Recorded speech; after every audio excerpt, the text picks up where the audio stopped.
Louvado seja o nosso Senhor Jesus Cristo, para sempre seja louvado. Queremos dar início hoje ao nosso curso de Sacramento da Ordem. E antes de apresentarmos o curso, vamos começá-lo da melhor forma possível, rezando. Em nome do Pai, do Filho e do Espírito Santo. Amém.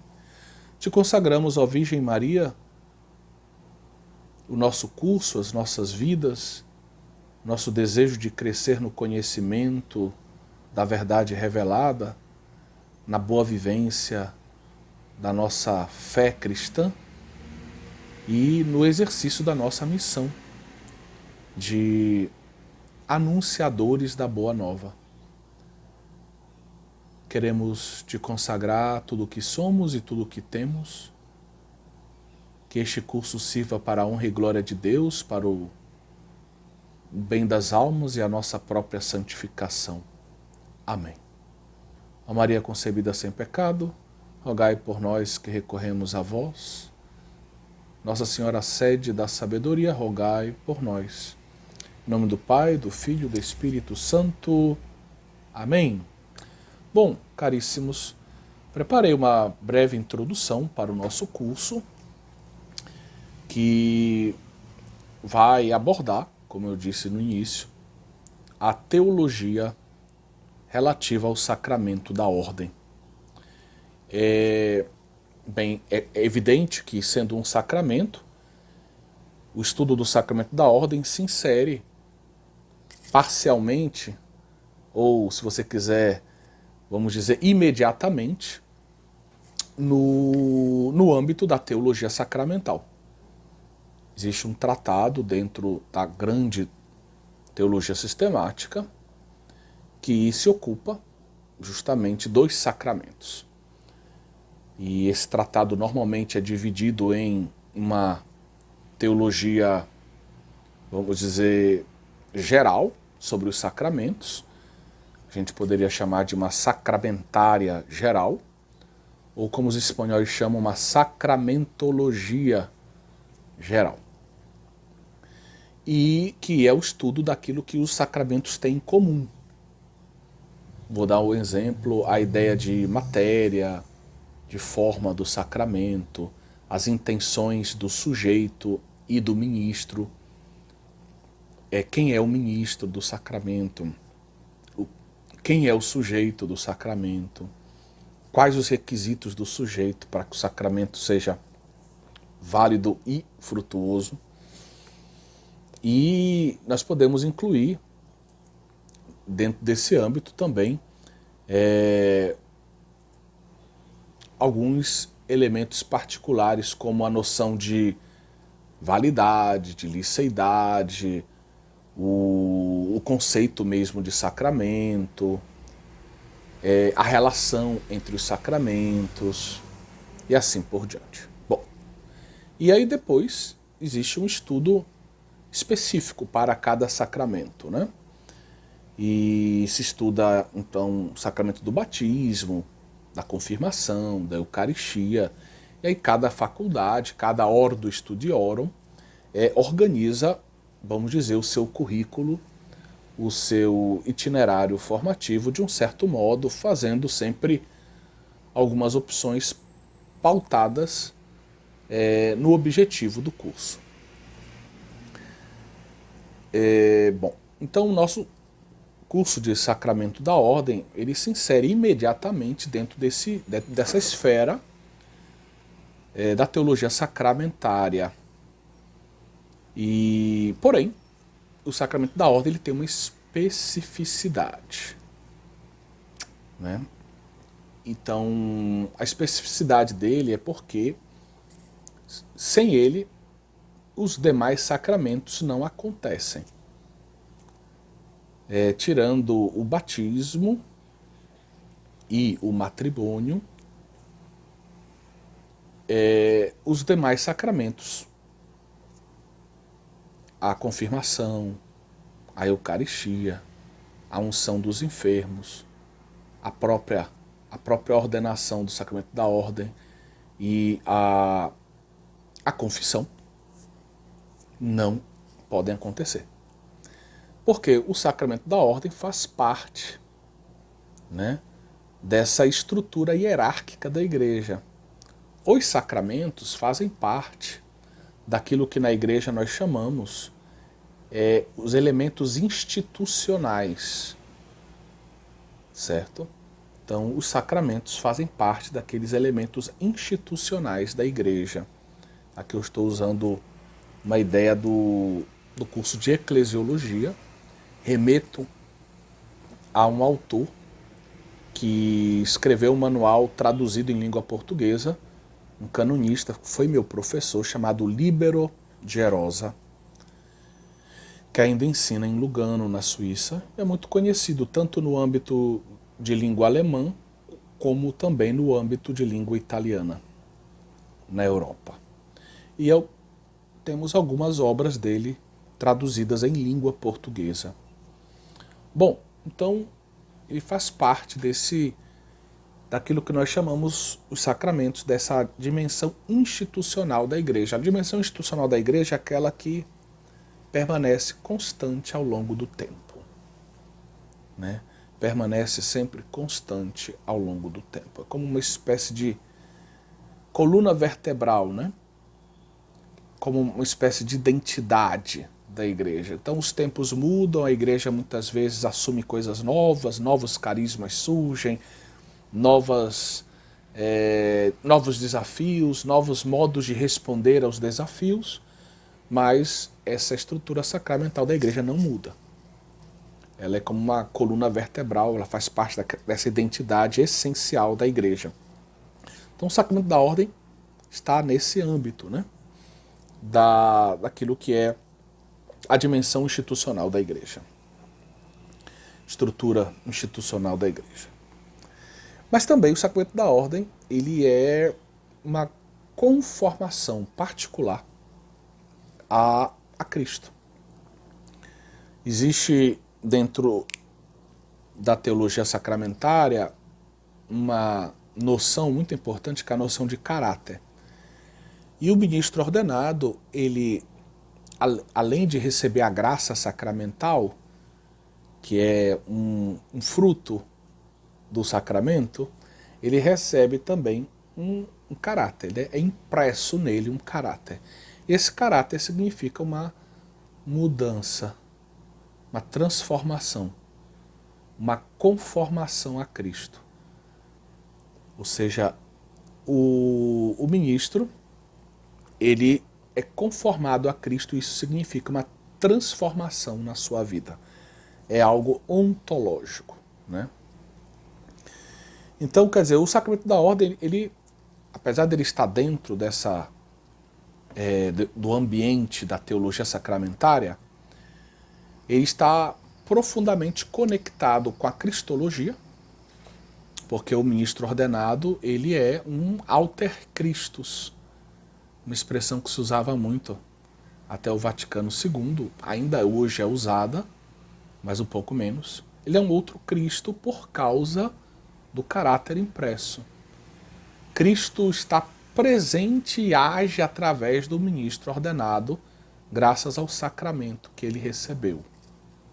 Tá certo? Então, ele está profundamente conectado com a cristologia e, ao mesmo tempo, com a eclesiologia, porque ele faz parte, como eu explicava, dessa dimensão institucional da igreja. Então, vejam bem, o ministro ordenado, ele vai agir in persona Christi captis, diz o Concílio Vaticano II. Depois a gente vai aprofundar, claro, esse tema. Então, essa fórmula que se encontra lá na Presbyterorum Ordinis número 2, ela diz, na verdade, que Jesus se encontra presente e atuante por meio do ministro quando ele realiza a sua missão. Então o ministro age in persona Christi captis.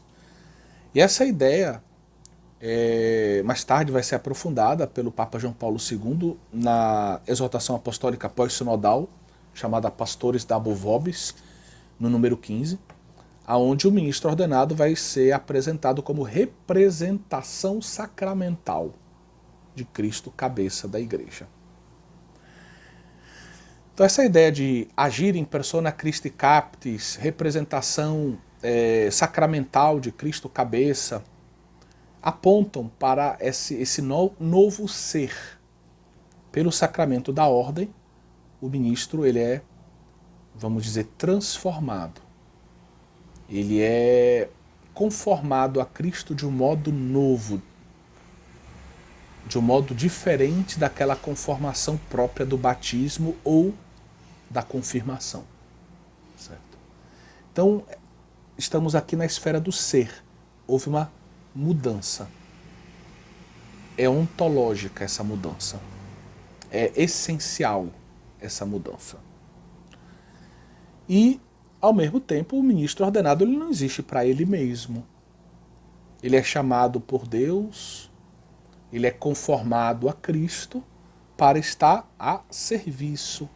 Ele existe para a igreja, para servir, né, o povo de Deus, para servir a humanidade. E aí a gente já está na esfera do serviço. Né? O ser dele, que transborda num serviço, está orientado todo para a igreja.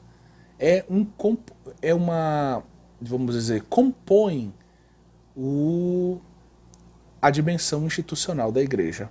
Esse ser para o serviço. Então vejam que o sacramento da ordem, apesar de estar dentro do contexto da teologia sacramental, ele não pode ser entendido sem essa profunda conexão com a cristologia e com a eclesiologia. Né? A cristologia vai dizer, vai ajudar a responder quem é o ministro ordenado, certo? Mas também, evidentemente, vai ajudar a dizer também para que o ministro ordenado foi consagrado, né?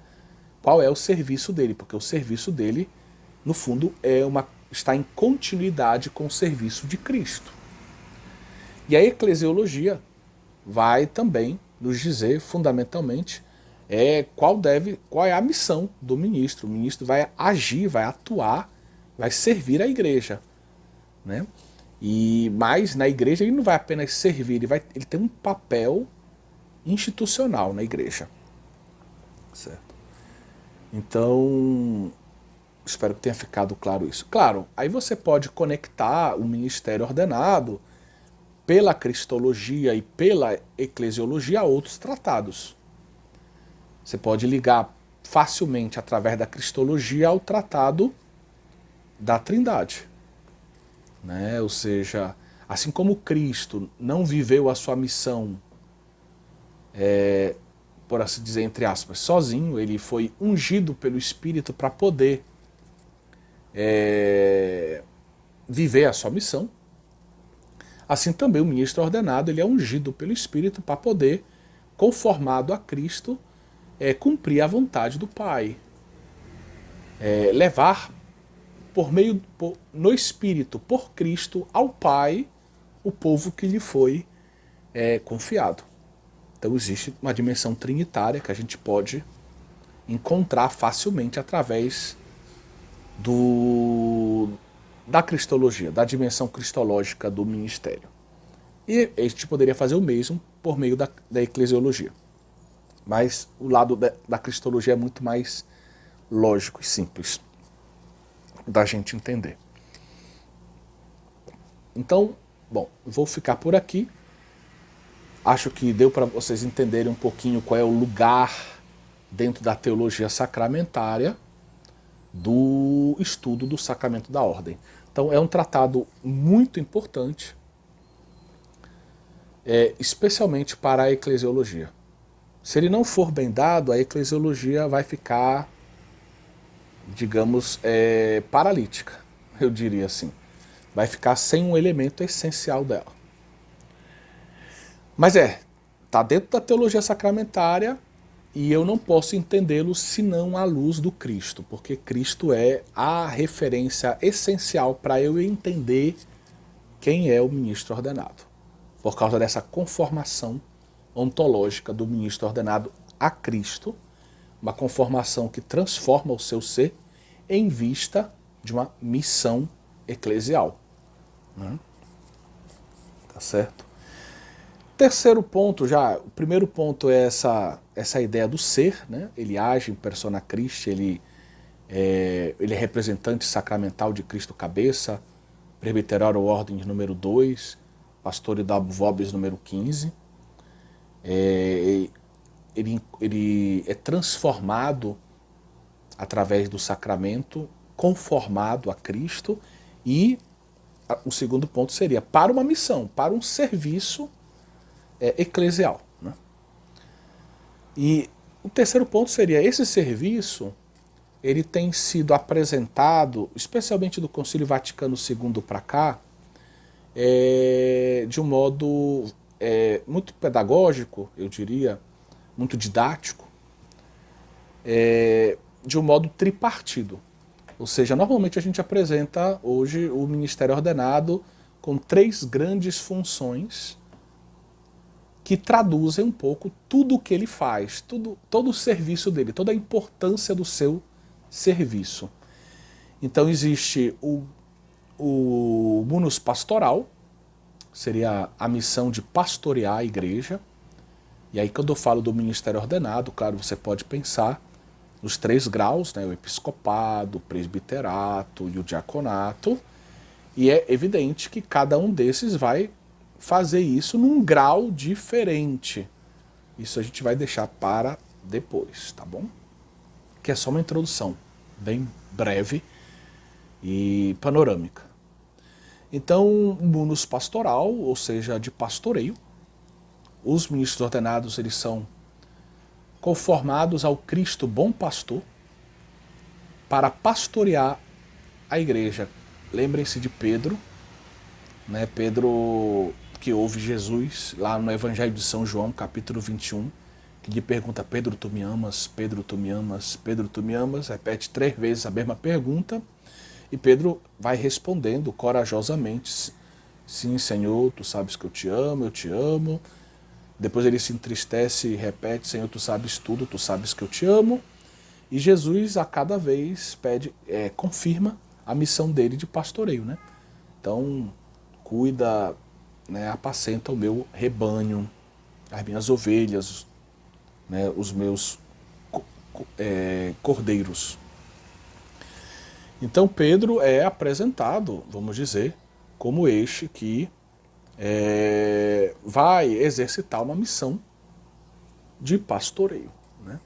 Na primeira carta de São Pedro, em outro momento, Pedro vai usar um termo muito interessante, ele vai dizer que Cristo vamos estudar esse texto mais tarde, mais adiante no nosso curso, Cristo é o arquipastor, ou seja, Cristo ele é o pastor supremo da igreja, para que fique bem entendido que os ministros, os apóstolos, são pastores, mas pastores subordinados. Em outras palavras, a gente diria, usando a ideia de participação, eles participam do pastoreio supremo do Cristo. Então eles são participantes do pastoreio supremo, o arquipastoreio do Cristo, né? Bem, aí, junto com o munus de pastoreio, existe o munus de santificação, que às vezes é mais evidente para a gente, ou seja, o ministro ele está a serviço dos sacramentos, né? Do povo através da ação sacramental, né? Da administração dos sacramentos, que são justamente as vias ordinárias de santificação para os fiéis, que comunicam a graça necessária para os fiéis crescerem na vida espiritual, se santificarem. E também os ministros ordenados eles estão conformados ao Cristo que é mestre, o Cristo que ensina. Tem um munus também de ensino, de mestres. Então, eles têm essa missão de pastoreio, de santificação, de ensino. E isso a gente chama a tria munera, usando essa expressão latina que é muito usada, ou a tríplice missão, né? São como 3 serviços, 3 ministérios que compõem a grande missão do ministro ordenado, né? Esse seria o terceiro ponto dessa introdução. É um sacramento hoje muito em pauta, né? Assim, vamos dizer, é muito discutido, né? É muito questionado, por um lado, pelo mundo, né? O mundo não entende direito o que é o ministério ordenado. O que é essa estrutura que parece muito piramidal, muito medieval, antiga na igreja, né? De um papa, uma espécie de monarca, de bispos um pouco senhores feudais das suas dioceses, do pároco, uma espécie de pequeno senhor feudal do seu feudo paroquial e assim por diante, né? O mundo questiona muito o sacramento da ordem, né? O mundo questiona muito os limites desse sacramento, que muitas vezes são apresentados através das faltas de alguns dos ministros. E aí a gente toca no fato, por exemplo, da pedofilia. Então, alguns padres, ao longo da história, viveram indignamente o seu ministério, e a igreja deve ser exemplar, né, na punição desses ministros que são pessoas doentes, né, e que precisam ser tratadas ou, nos casos em que isso for necessário, punidas quando os crimes forem cometidos, né? Então o mundo questiona muito como é que essa estrutura que existe desde o início da igreja não mudou. O mundo muda, as coisas evoluem e parece que essa estrutura sacramental da igreja, esse ministério sacramental não muda. Eu ligo com aquilo que nós dissemos. O ministério ordenado faz parte daquela dimensão institucional da igreja. Não vai mudar. O essencial não vai mudar, né? Até Cristo voltar. Mas também é muito questionado no próprio âmbito do cristianismo. Existe hoje uma parcela considerável de cristãos que são filhos da dita reforma protestante. E no nosso país a gente tem visto o crescimento quase assustador desses grupos, né, com pouca consistência, muitas vezes teológica, pouca formação bíblica e teológica, e muitas vezes o diálogo com esses grupos, no que concerne o ministério ordenado, é muito complicado, né? É muito fácil ser um pastor, por exemplo, de alguns desses grupos, uma formação, algumas semanas, ou se a pessoa não for fundadora da igreja, que se for fundar a igreja é mais rápido, né? Mas se a pessoa fosse alinhar a um esquema de formação, muitas vezes mínimo, que algumas denominações cristãs propõem, alguns meses, e uma pessoa com alguns talentos já pode se tornar um pastor, assumir uma unidade da igreja, né?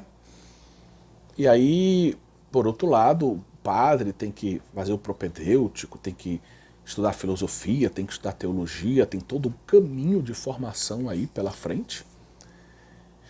Que, para que tudo isso? Para que estudar filosofia se a pessoa vai pregar a palavra de Deus, né? Então existem muitos questionamentos que vêm do protestantismo. Por que não se casa? Como é que você vai acompanhar casais se você não é casado? Né? Uma vez eu até respondi de um modo um pouco irônico a um pastor que justamente me colocava essa questão. Ele dizia, olha, eu não entendo. Ele colocou de modo muito educado, né? Por isso que eu respondi também tentando ser educado. Não entendo porque os padres não se casam, porque como é que eles vão aconselhar as famílias, né, com seus problemas conjugais se ele não é casado, né? Aí eu disse para ele, perguntei para ele, o senhor já usou drogas? O senhor já foi travesti? O senhor já esteve em coma? O senhor já teve uma esposa em coma? Ele foi dizendo não, não, não, não, não. Eu disse, pois é, como é que o senhor vai então acompanhar alguém que usa drogas se o senhor nunca usou? Como é que o senhor vai acompanhar alguém que tem a sua esposa em coma se o senhor não sabe o que é ter uma esposa em coma? Como é que o senhor vai acompanhar travestis se o senhor não sabe o que é ser um travesti, por exemplo? E fui dando uma série. Como é que o senhor vai acompanhar um doente terminal que está com câncer, morrendo, se o senhor nunca esteve morrendo com câncer? Eu disse, olha, caríssimo, a gente não precisa ter todas as experiências do mundo para ser um instrumento de Cristo a serviço do homem que sofre, que ama, que precisa de amor, que precisa de pastoreio, que precisa da palavra, que precisa dos sacramentos. E ele ficou bem assim pensativo na hora, né? Então, a nossa experiência sacramental, muitas vezes, está aqui o grande problema, como a gente vai ver, é que os protestantes não entendem o conceito de sacramento católico, né? E por isso não podem entender o que significa o sacramento da ordem.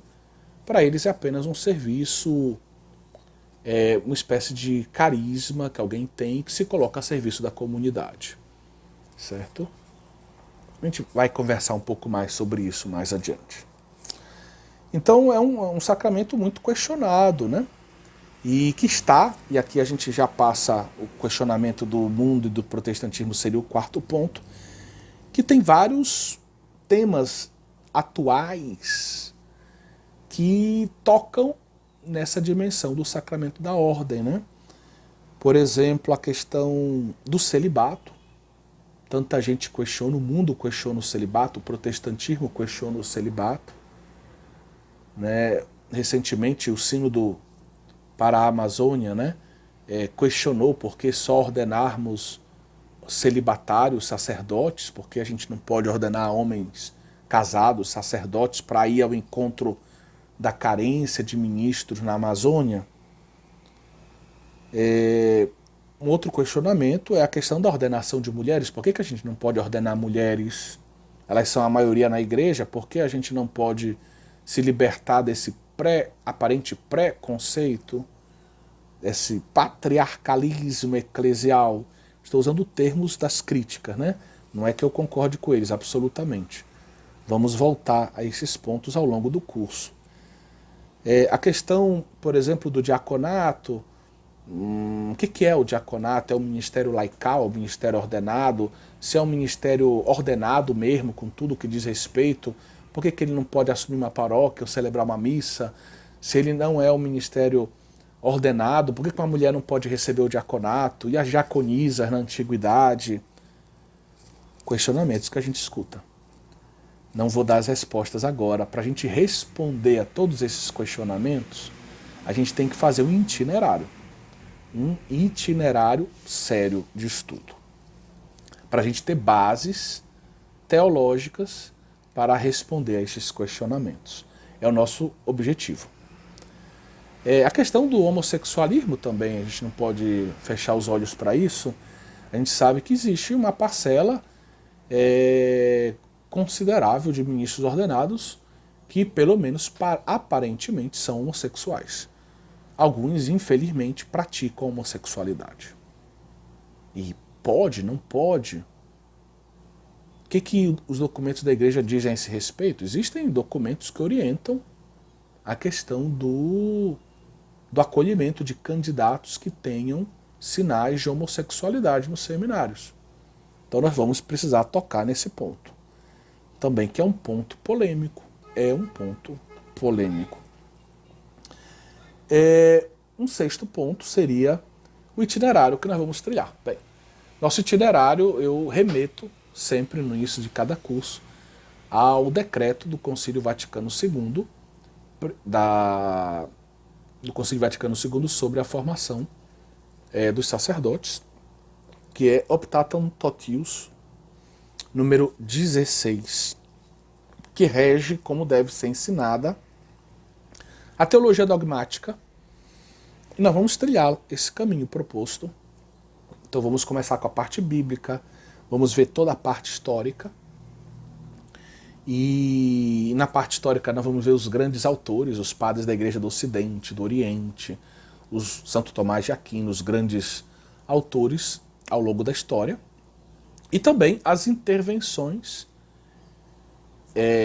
do magistério eclesiástico, do magistério eclesial, sobre a teologia do sacramento da ordem.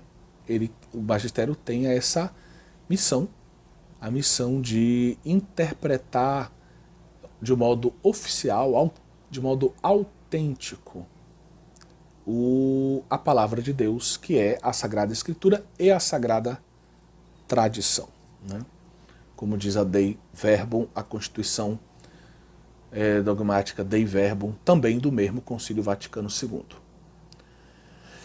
Então nós vamos à parte bíblica, a parte histórica do desenvolvimento da teologia do sacramento da ordem, e depois vamos aprofundar, né, algumas questões fundamentais. Vamos fazer um aprofundamento especulativo, né, do sacramento da ordem. Vamos aprofundar, por exemplo, o tema das diaconisas, vamos aprofundar o tema do celibato, vamos aprofundar o tema da questão da espiritualidade sacerdotal. Então todos esses temas fazem parte do nosso itinerário. É um itinerário árduo, mas muito proveitoso. Como manual, bem, eu vou contar primeiro uma história para vocês. Eu tive a oportunidade de fazer meu doutorado em Lugano. Eu concluí meu doutorado em 2009. Eu estou olhando para trás porque eu fui pegar aqui a minha tese doutoral. Então concluí meu doutorado em 2009, maio de 2009. Salvo engano, acho que era dia 13 de maio de 2009. E eu pude, então, aprofundar durante 2 anos e meio a teologia do sacramento da ordem. E daí nasceu um livro que nós publicamos em italiano, que é esse aqui, para os alunos da Faculdade Católica de Belém e de algumas universidades no Brasil.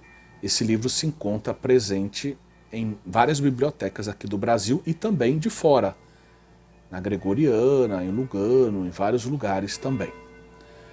Então, in persona Christi Captis, o ministro ordenado como representante de Cristo cabeça da Igreja na discussão teológica de Pio XII até hoje. Então eu aprofundei esse tema, que é conciliar e extremamente importante para o sacramento da ordem. E aí, voltando dos meus estudos, depois de uma experiência pastoral também no sul da França, eu me vi assumindo a cadeira de sacramento da ordem na Faculdade Católica de Fortaleza. Foi uma experiência muito bonita. Isso era o primeiro semestre de 2011. Primeiro semestre de 2011. E ao assumir essa cadeira, eu percebi, indo nas livrarias católicas, que não havia um manual em língua portuguesa que fosse completo sobre o sacramento da ordem. Isso me deixou muito triste. E diante dessa situação, eu me fiz uma pergunta: o que é que eu, que estudei isso durante anos, posso fazer? Ou eu só choro e digo para os alunos não tem nada em língua portuguesa e faço xerox de artigos para entregar para os alunos nas aulas, ou eu começo a preparar o manual a partir da minha tese doutoral que eu já apresentei para vocês. Claro, eu não se trata de traduzir a minha tese, mas se trata de preparar um manual completo que possa apresentar para um aluno do bacharelado a teologia do Sacramento da Ordem, né? E assim nasceu uma primeira edição desse manual, que foi publicada em 2011. No final do mesmo ano, a gente publicou, né? Foi essa edição aqui, Consagrados para a Missão. A ideia do consagrados, o ser, missão, o servir, o fazer, né? O agir. E naquele mesmo ano, então, e aí eu já aproveito e apresento um outro livro sobre o Sacramento da Ordem que existe em língua portuguesa. No mesmo ano foi publicada essa obra aqui do professor Taborda, que acredito que ele esteja emérito já, mas foi professor da FAGE de Belo Horizonte. Jesuíta, muito conhecido por diversas obras que ele escreveu ao longo dessas últimas décadas, né? A quem eu tive a oportunidade de conhecer em um congresso no Chile, há uns 2 anos ou 3 atrás. Bem, então, em 2011 o Brasil ganhou o nosso manual e esse livro do professor Taborda, que tem como título A Igreja e Seus Ministros, que também é uma proposta de manual. Então eu já apresento o livro do professor Taborda como uma outra referência para o nosso curso. Porém, evidentemente, se eu escrevi o livro por acreditar que ele tivesse o conteúdo necessário, nós vamos apresentar o nosso manual, que ganhou uma nova edição. E essa nova edição foi publicada, né, pela editora Eclésia no ano de 2018. Então, em 2018, nós corrigimos alguns erros de ortografia, tornamos mais claros alguns parágrafos e acrescentamos material. Então, enriquecemos a obra de 2011. Então, nós apresentamos uma segunda edição, revista e ampliada, tá bom? Que pode ser facilmente adquirida e tem tido um razoável sucesso, sendo adotada em diversos seminários e faculdades de teologia pelo Brasil afora. Bem, então esse é o manual que nós vamos seguir. É um manual que aqueles que adquirirem o texto, que eu aconselho quem for seguir o meu curso, que adquira o livro. Nós temos 11 capítulos e 2 excursos. Então, capítulos que começam, né, falando da parte bíblica, sacerdócio de Cristo, sacerdócio da igreja, a instituição do sacerdócio ministerial, e depois desses 3 primeiros capítulos que são fundamentalmente bíblicos, se entra um pouco mais na teologia sacramental, a natureza do ministério ordenado, uma breve história da teologia do sacramento da ordem, os 3 graus do sacramento, né, os elementos essenciais do sacramento da ordem, efeitos, sujeito, né, a questão do ministro, matéria e forma, a espiritualidade do ministro, e ainda dedico um capítulo, o 11º, aos ministérios laicais. E depois nós temos 2 excursos sobre o celibato sacerdotal e sobre o tema das diaconisas. Tá bom? Então esse vai ser o nosso manual, que vai ser como a coluna vertebral do nosso curso. Então, realmente indico que você adquira esse livro para o seu melhor aproveitamento do curso, né? Para você aproveitar melhor o curso que nós vamos estar oferecendo sobre o sacramento da ordem. E aí aproveito agora, já que estou falando do manual, para apresentar algumas outras obras que a gente vai utilizar também. Então existe essa obra das edições da CNBB, que foi organizada por um professor meu, um grande amigo, Arturo Catânio, professor de Direito Canônico na Faculdade de Teologia de Lugano. Ele já deu aula em vários lugares, em Venezia, em Roma, e ele escreveu um livro em português a tradução do livro tem como título Padres Casados, 30 questões provocadoras sobre o celibato. Mas ao contrário do título, ele não defende o casamento dos padres, e ele defende sim a doutrina tradicional da igreja, a do celibato, e junto com diversos autores biblistas, professores de teologia moral, dogmáticos, muitos dos quais eu tenho a alegria de conhecer, ele propôs esse volume pequeno, são cerca de 150 páginas, muito acessível, que você pode adquirir para a sua biblioteca também. E aí temos um belíssimo dicionário em espanhol, que é esse Dicionário do Sacerdócio, da Faculdade de Burgos, na Espanha, no norte da Espanha. Faculdade de Teologia de Burgos. Lá eles têm um centro de estudo da teologia do sacramento da ordem, que é o Centro São João d'Ávila, certo? Da BAC, editora famosa, BAC Maior 78. Então, o Dicionário do Sacerdócio, del Sacerdócio, que é excelente.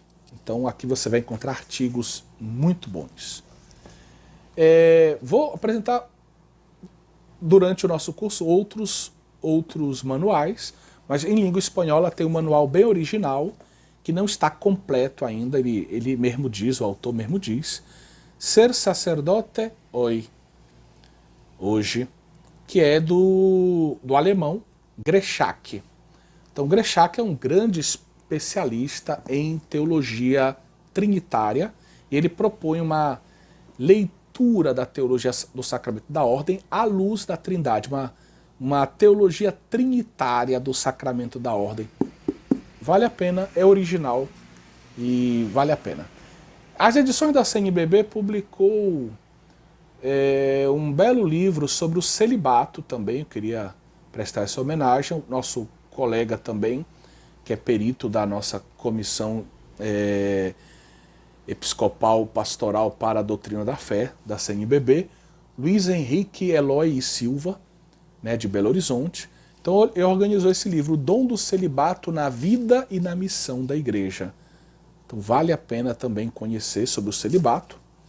E sobre o diaconato, as edições da CNBB publicou essa outra obra, que é uma tradução, que a gente pôde inclusive entregar em língua portuguesa ao Papa Francisco. O perfil específico do diaconato. Então existe nessa obra um artigo de minha autoria, e uma obra organizada pelo professor Manfred Hauck, que ensina em Lugano, e o professor Helmut Hoping, os dois são alemães, e esse professor segundo é um diácono permanente que ensina em Freiburg, em Breisgau, certo?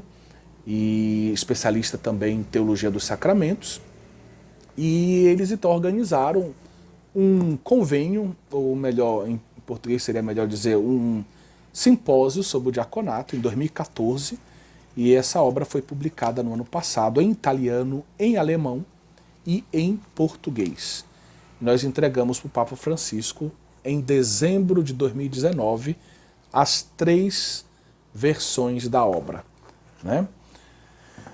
Bom, então essa obra sobre o diaconato eu organizei a edição em língua portuguesa e acrescento, além dessas obras que a gente já apresentou, né, apresento também o Catecismo da Igreja Católica, que vai nos ajudar também em diversos momentos, né? É uma obra extremamente importante para o estudo da teologia, tá bom? Bem, então, quando eu for falar da parte bíblica, eu vou apresentar outras obras que são muito interessantes para o estudo da parte bíblica do nosso Tratado do Sacramento da Ordem, tá bem?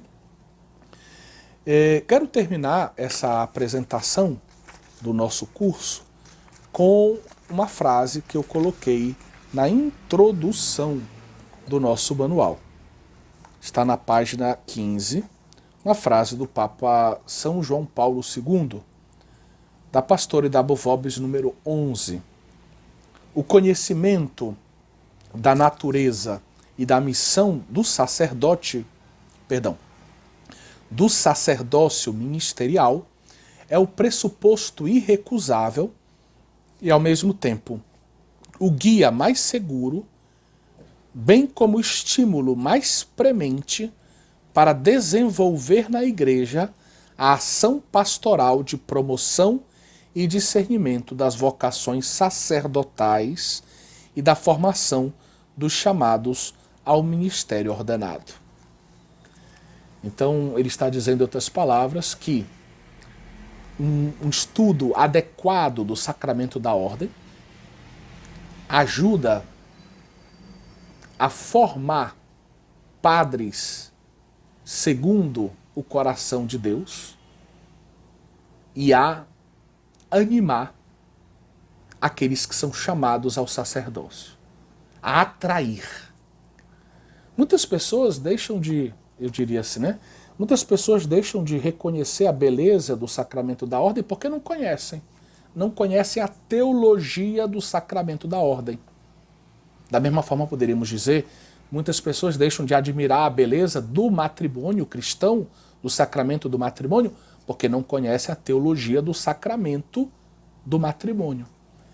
Então, apresentar de um modo claro, de um modo límpido, de um modo, vamos dizer, transparente, a riqueza da teologia do sacramento da ordem, é um meio, diz o Papa, é um pressuposto irrecusável, é um guia seguro e é um estímulo poderoso para desenvolver na igreja tanto a promoção quanto o discernimento das vocações sacerdotais.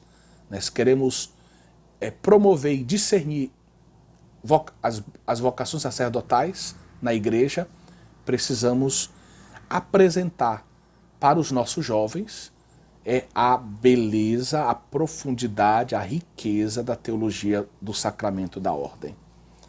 E ao mesmo tempo, aqueles que estão caminhando para a ordenação precisam conhecer essa beleza, precisam conhecer ao que eles são chamados, como eles vão ser e como eles devem viver depois da ordenação. A identidade que eles vão, por assim dizer, assumir, a missão que eles vão, digamos, viver depois da ordenação. Então é um assunto, vamos dizer, fundamentalmente importante para quem está caminhando para o sacerdócio. Mas eu diria ainda mais para todos. Porque a beleza e a profundidade, a riqueza do sacramento do matrimônio não deve ser uma exclusividade de quem se casa. Só eles que conhecem. Não. Porque todos nós, católicos, enfrentamos críticas relativas ao matrimônio cristão. Todos nós precisamos conhecer a beleza, a riqueza, a profundidade daquilo que é o sacramento do matrimônio. Defender isso que faz parte da revelação. Defender essa verdade cristã. E assim eu diria também, todos, não só os padres, todos os leigos, todos nós, devemos conhecer a teologia do sacramento da ordem. Porque todos nós nos vemos, muitas vezes, diante de questionamentos, ataques, por parte do mundo, por parte do protestantismo, por parte, às vezes de outras religiões, dos telejornais, contra o celibato, contra a ordenação apenas de homens, contra a estrutura da igreja, que é vista muitas vezes como muito piramidal e etc. E se a gente conhecer a riqueza do ministério, nós vamos ter não só a segurança interior para vivermos os embates próprios da nossa vida cristã no mundo, mas vamos ter também argumentos. Vamos poder dar, como diz São Pedro, as razões da nossa fé. O porquê a igreja reserva aos homens a ordenação. O porquê a igreja pede a graça do celibato para os seus ministros. O porquê da igreja, o porquê de certos serviços que os ministros ordenados prestam na igreja. O porquê. Então vamos poder dar as razões da nossa fé para aqueles que questionam a beleza desse sacramento no mundo. Que Deus abençoe vocês.